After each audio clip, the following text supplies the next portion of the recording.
Hi, welcome back to Focal Point AFR Talk. As promised, I'm going to talk about the JFK assassination.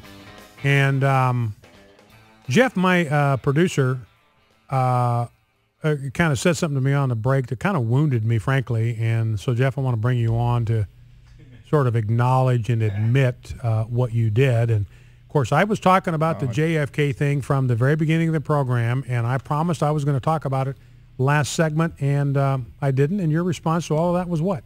Well, you didn't say what hour you were going to do it in. See, ladies and gentlemen, this is what I got to deal with right here with my own team. I mean, well, you did open the show with it. Well, yeah, but I don't have to take that from you. I mean, now Obama, remember Jon Stewart, so you're thinking about what Jon Stewart said about Obama, that he said, we're going to have it running by November. He just didn't say which November. Exactly. Is that kind of where you're going here? Yeah. So there's a parallel you're drawing between me and so forth. And yeah. Okay, all right. I may have your forgiveness. Okay.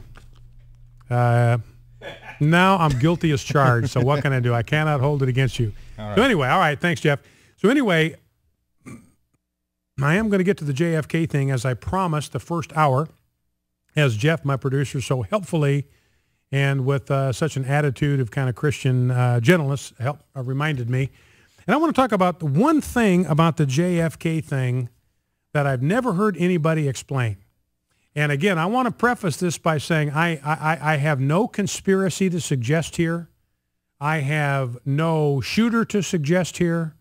I have no anything to suggest here. All I am telling you is there is a factoid in this scenario that nobody has explained. Now, the deal is, realize when JFK was taken to Parkland Hospital in Dallas, Texas, he was ministered to by trauma surgeons. These guys that work in an emergency room, they do this for a living. And you can bet, you better believe it, if you're dealing with the President of the United States, you're going to get the best trauma guys you can find. You're not going to trust that to Goofy or Dr. Fudd. You're going to go get the best trauma doctors that you can find. And Parkland Hospital was a great hospital. They had an outstanding medical staff. Now, so this team of 8 to 10 doctors, they gather around President Kennedy and they try to keep him alive. He had a lethal head wound. The trauma doctors realized almost right away there's probably no way to save him. There were some signs of life when he was brought into the emergency room. They worked for 40 minutes to try to save him. Could not do it because the wounds were too significant. Now, they had a press conference. President Kennedy died at 1 p.m. Central Time.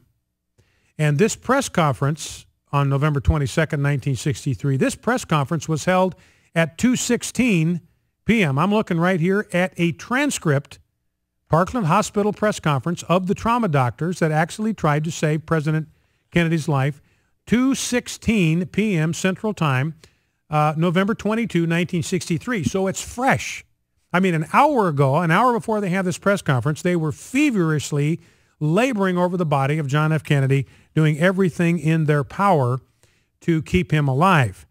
And it was a Dr. Malcolm Perry, and then the other doctor we'll get to in a moment, Dr. Kemp Clark. Now, anyway, so the reporters asked Dr.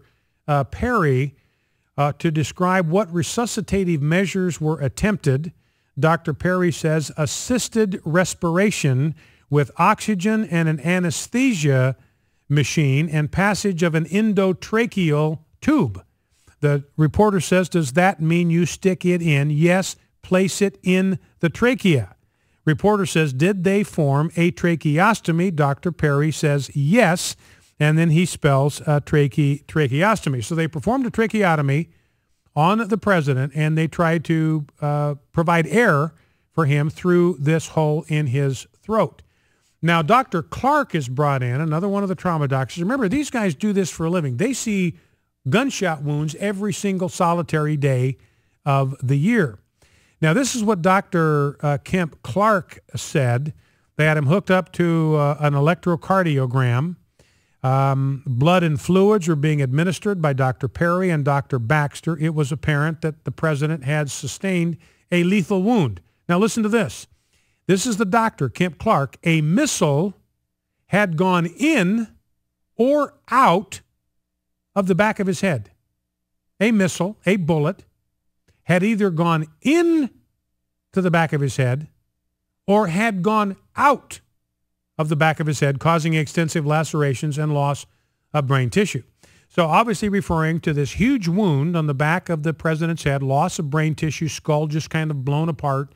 You've read about it. You've seen the Zapruder film and all that. Now, this trauma doctor says, I cannot tell you whether that wound on the back of the president's head was from a bullet that went in or came out of his skull. In other words, he says that could be an exit wound out of the back of his skull. So here's a question from a reporter. Doctor, can you describe the course of the wound through the head?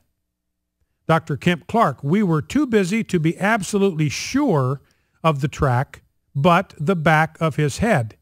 And through the neck, Dr. Kemp Clark, principally on his right side towards the right side. That would be the right side of his neck. Here's a question, a couple of questions later. Can you describe his neck wound? Dr. Malcolm Perry, listen to this. The neck wound, as visible on the patient, revealed a bullet hole almost in the midline. What was that? A bullet hole almost in the midline. Would you demonstrate? In the lower portion of the neck in front. Below the Adam's apple, the reporter says yes, below the Adam's apple. Doctor, is it the assumption that it went through the head? Dr. Perry says that would be conjecture on my part. Now, here's where it gets really interesting. The reporter says, where was the entrance wound? Where was the entrance wound? And he's asking this of a trauma doctor, one of the finest trauma doctors in Dallas, in Texas, probably in the country. Where was the entrance wound? Dr. Perry, there was an entrance wound in the neck. As regards the one on the head, I cannot say. Which way was the bullet coming on the neck wound at him? Dr. Malcolm Perry, it appeared to be coming at him. And the one behind, that is the one on his head, Dr. Malcolm Perry, the nature of the wound defies the ability to describe whether it went through it from either side. I cannot tell you that. Can you, Dr. Clark? Dr. Kemp Clark, the head wound, that is the one that blew the back of his head off, could have been either the exit wound from the neck or it could have been a tangential wound, as it was simply a large gaping loss of tissue. Here's another question, a few questions down in the press conference. Doctor, describe the entrance wound you think from the front in the throat. Dr. Malcolm Perry, the wound appeared to be an entrance wound in the front of the throat. Yes, that is correct. The exit wound, I don't know. It could have been the head, or there could have been a second wound of the head. There was not time to determine this at the particular instance. Now, here's the point. These are the finest trauma surgeons, emergency room physicians that you've got, and there were 8 or 10 of them in the room, and here are the two guys that dealt directly with the president, and they both said that the wound in his neck below his Adam's apple was an entrance wound, and that the bullet came at President Kennedy from the front. And they're saying it's possible that if that bullet had deflected off bone, it could have produced the exit wound that blew off the back of his skull. But here's my point. They testified without any qualification, without any hesitation, without any caveats, that it was an entrance wound at the front of his neck. Now, look, they know the difference between an entrance wound and an exit wound. An entrance wound is a small hole.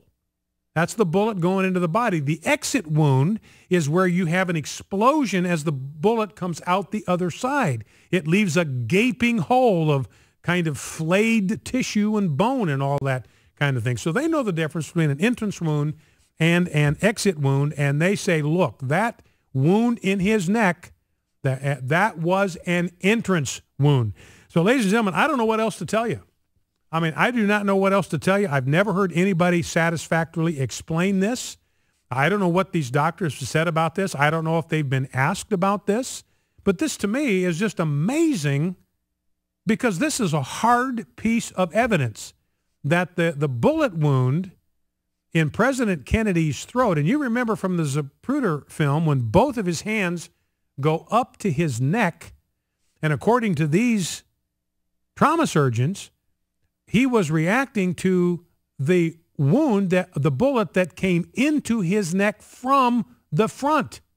And the doctor said, look, whether that was responsible for the exit wound or whether that wound on the back of his head was a separate wound from a second shot, we don't know the answer to that question. We cannot tell you. But what they are unanimous about, nobody questioned it, nobody challenged them, is that the bullet wound in the front of his neck was an entrance wound. So that is my contribution to the JFK lore.